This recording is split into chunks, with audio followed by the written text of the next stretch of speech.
అందరికీ నమస్కారం. మా ఛానల్కు తిరిగి స్వాగతం. ఈ వీడియోలో కనీస ఈపీఎస్ పెన్షన్ను 1,000 రూపాయల నుండి 7,500 రూపాయలకు పెంచే ఆలోచన దేశవ్యాప్తంగా ఆశ మరియు తీవ్రమైన చర్చకు దారితీసింది. కనీస పెన్షన్పై ఆధారపడిన 80 లక్షలకు పైగా పెన్షనర్ల జీవితాలను ఊహించుకోండి. ఇక్కడ ఒక సాధారణ పెన్షన్ పెంపు నిర్ణయం దీర్ఘకాలిక తక్కువ పెన్షన్తో బాధపడుతున్న పెన్షనర్లను ఉత్సాహపరుస్తుంది. ఈ వీడియో పార్లమెంటులో శీతాకాల సమావేశంలో తీసుకున్న మొత్తం కథ, ప్రభుత్వ వైఖరి మరియు ఈ డిమాండ్ ఎందుకు తిరిగి పుంజుకుంటుందో, తెరవెనుక ఉన్న సవాళ్లు మరియు వాస్తవాలను వెలుగులోకి తెస్తుంది. మేము అంశంలోకి వెళ్లే ముందు మీరందరూ మా ఛానల్కు సభ్యత్వాన్ని పొంది మాకు మద్దతు ఇవ్వాలని మేము అభ్యర్థిస్తున్నాము.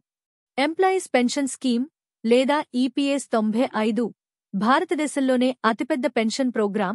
ఇది ప్రత్యేకంగా ప్రైవేట్ మరియు వ్యవస్థీకృత రంగ కార్మికుల కోసం రూపొందించబడింది. 1995లో ప్రారంభించబడింది. ఇది యజమానులు మరియు ప్రభుత్వం నుండి వచ్చే విరాళాలను కలిపే సామాజిక భద్రతా వ్యవస్థగా పనిచేస్తుంది.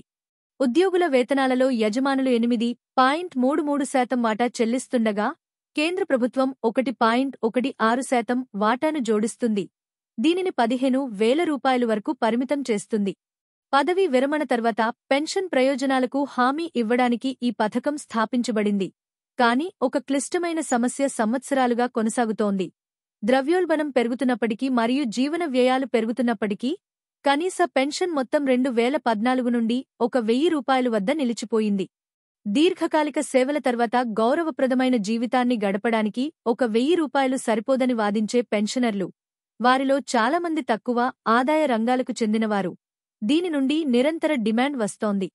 గత కొన్ని సంవత్సరాలుగా పెన్షనర్లు మరియు వారి ప్రతినిధి సంస్థలు కనీస నెలవారీ పెన్షన్ను 7,500 రూపాయలు మరియు 9,000 రూపాయలు మధ్య పెంచాలని ప్రభుత్వాన్ని కోరుతున్నాయి. ద్రవ్యోల్బణాన్ని తగ్గించడానికి డిఎన్ఎస్ అలవెన్స్ను క్రమం తప్పకుండా చెల్లించడం మరియు పెన్షన్లను మరింత జీవించడానికి మరియు తగినంతగా చేయడానికి పెన్షన్ పథకాలను సవరించడం కూడా వారి డిమాండ్లలో ఉన్నాయి. పార్లమెంటు శీతాకాల సమావేశాల్లో ఈ అంశాన్ని తిరిగి తెరపైకి తెచ్చారు. పార్లమెంటు సభ్యుడు శ్రీబాల్య మామ సురేష్ గోపీనాథ్ మాత్రే ప్రభుత్వాన్ని నేరుగా అడిగారు. ద్రవ్యోల్బణం ఉన్నప్పటికీ కరువు భత్యం ఎందుకు ఇవ్వడం లేదు మరియు పెన్షనర్ల జీవితాన్ని మెరుగుపరచడానికి ఏమి చర్యలు తీసుకుంటున్నారు? కార్మిక మరియు ఉపాధి శాఖ సహాయ మంత్రి శ్రీమతి శోభా కరంద్లాజే ఇచ్చిన ప్రభుత్వమిచ్చిన సమాధానం ఒక స్పష్టమైన వాస్తవాన్ని వెల్లడించింది. పెన్షన్ నిధి వాస్తవానికి ఆర్థిక లోటును నడుపుతోంది. 2019లో చివరి మూల్యాంకనం ప్రకారం నిధికి వచ్చే విరాళాలు భవిష్యత్ పెన్షన్ బాధ్యతలను కవర్ చేయడానికి సరిపోవు. ఈ యాక్చురియల్ లోటు అంటే స్థిరమైన నిధుల యంత్రాంగం లేకుండా పెన్షన్ చెల్లింపులను పెంచడం వల్ల వ్యవస్థ మరింత ఒత్తిడికి గురవుతుంది. అందువల్ల కనీస పెన్షన్ను 7,500 రూపాయలకి పెంచడానికి ప్రస్తుతం అధికారిక ప్రతిపాదన లేదు. కాని పెన్షనర్ల నిజమైన డిమాండ్లు మరియు అవి వారికి ఎలా ముఖ్యమైనవో మేము నమ్ముతున్నాము. ఇది అంతిమం కాదు. పెన్షన సంఘాలతో చర్చ కొనసాగుతోంది. ఆర్థిక మంత్రిత్వ శాఖ ఆమోదం తర్వాత ఇతర ప్రత్యామ్నాయ ఎంపికల కోసం ప్రతిపాదనలు చర్చలో ఉన్నాయి. అయితే ప్రభుత్వం ప్రస్తుత పథకానికి మద్దతు ఇస్తూనే ఉంది. ఇది కనీస పెన్షన్ 1,000 రూపాయలు, వేతనాలలో వారి ప్రామాణిక సహకారం 1.16%ని సమర్థిస్తుంది. డిఎన్ఎస్ అలవెన్స్ యొక్క క్లిష్టమైన సమస్యకు సంబంధించి ఈపీఎస్ 95 పెన్షన్లు ప్రభుత్వ ఉద్యోగాల మాదిరిగా జీతంతో అనుసంధానించబడవని, కాబట్టి ప్రస్తుత పథకం సెటప్ కింద డిఎన్ఎస్ అలవెన్స్ ఒక లక్షణం కాదని ప్రభుత్వం స్పష్టం చేసింది. ప్రభుత్వం పెన్షనర్ల డిమాండ్లను గుర్తించి కార్మికులకు ప్రయోజనాలను పెంచడానికి నిబద్ధతను వ్యక్తం చేసినప్పటికీ, ఆ డిమాండ్లను పెన్షన్ ఫండ్ యొక్క ఆర్థిక ఆరోగ్యం మరియు స్థిరత్వంతో సమతుల్యం చేయవలసిన అవసరాన్ని నొక్కి చెప్పింది.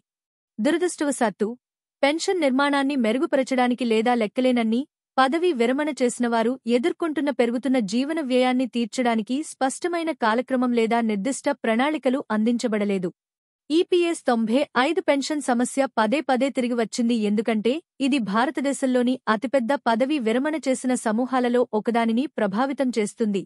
వీరిలో చాలామంది మనుగడ కోసం ఈ పెన్షన్పై మాత్రమే ఆధారపడి ఉంటారు. ద్రవ్యోల్బణం మరియు వైద్య ఖర్చులు పెరిగే కొద్దీ పెన్షన్ మొత్తం మరియు వాస్తవ ప్రపంచ ఖర్చుల మధ్య అంతరం విస్తరిస్తుంది. కొనసాగుతున్న నిరసనలు, పిటిషన్లు మరియు సంస్కరణల కోసం పిలుపులకు ఆజ్యం పోస్తుంది. గణనీయమైన మార్పులు లేకుండా యజమాని సహకారాలను పెంచడం, ప్రభుత్వ నిధులు పెంచడం లేదా పథకాన్ని పూర్తిగా మార్చడం వంటివి లేకుండా కనీస పెన్షన్ను గణనీయంగా పెంచడం సంక్లిష్టమైన ఆర్థిక సవాలుగా మిగిలిపోయింది.